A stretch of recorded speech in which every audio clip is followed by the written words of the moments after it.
السلام عليكم ورحمة الله وبركاته نحمده ونصلي على رسوله الكريم أما بعد आज का सबक सुन लीजिए. Let us listen to the Aaj ka sabaq, which is delivered daily by Hazrat Maulana Muhammad Yunus, the son of Hazrat Maulana Muhammad Umar Palanpuri rahmatullahi alayh. Lesson number 955. Hazrat Uqba ibn Amir radiyallahu ta'ala anhu narrates the hadith. Rasulullah sallallahu alayhi wasallam has said that Muslims, believers, are brothers unto one another. Hence, it is not permissible for one Muslim to outbid a second Muslim. Also, it is not permissible for a believer to send a proposal over his fellow Muslim believer.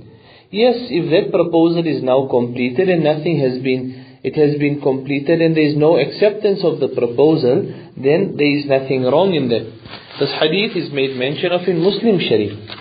To understand this hadith, what Rasulullah sallallahu alayhi wasallam is advocating is that as a believer, we should not outbid, we should not put a price over our fellow Muslim brother when he is doing a business transaction with somebody. As an example, if a fellow Muslim brother, he is purchasing something from a supplier, and we want to then go to the supplier and say, you know what, don't do a transaction with him, don't get involved business with him, I'll give you 10% extra, or I'll give you more, or I'll give you this, and some incentive we create so that transaction, the first transaction is completed, and the second transaction is now renewed. This is not permissible. Yes, if that business dealing doesn't go through, both the parties have agreed that they do not want to go ahead with the business transaction, then you start a new transaction, then it is permissible.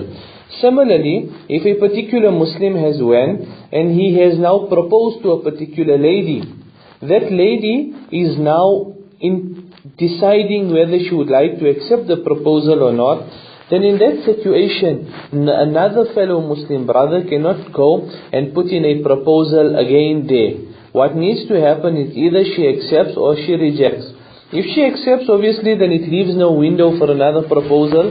But if she rejects it, then obviously it would become permissible for that person to go and put forth his proposal.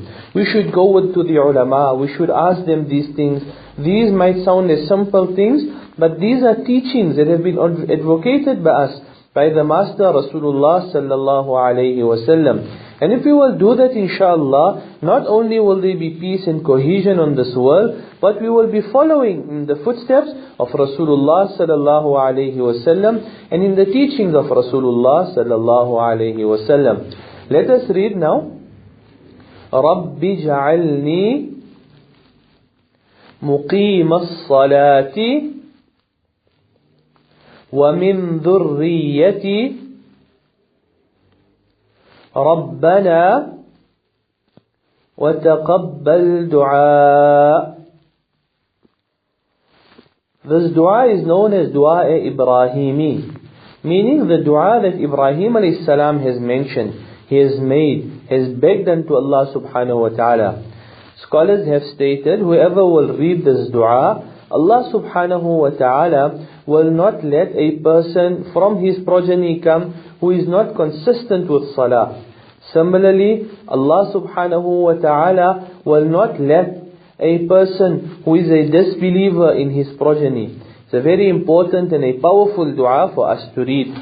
We make dua to Allah subhanahu wa ta'ala that Allah subhanahu wa ta'ala make it such from our progeny there is no mushrik, there is no disbeliever, there is no atheist, there is no bad namazi, a person who does not read salah in our namaz. And may Allah subhanahu wa ta'ala make it such that from our progeny, Allah subhanahu wa ta'ala keep deen intact until the day of Qiyamah. Ameen, ameen. Wassalamu alaikum wa rahmatullahi wa barakatuh.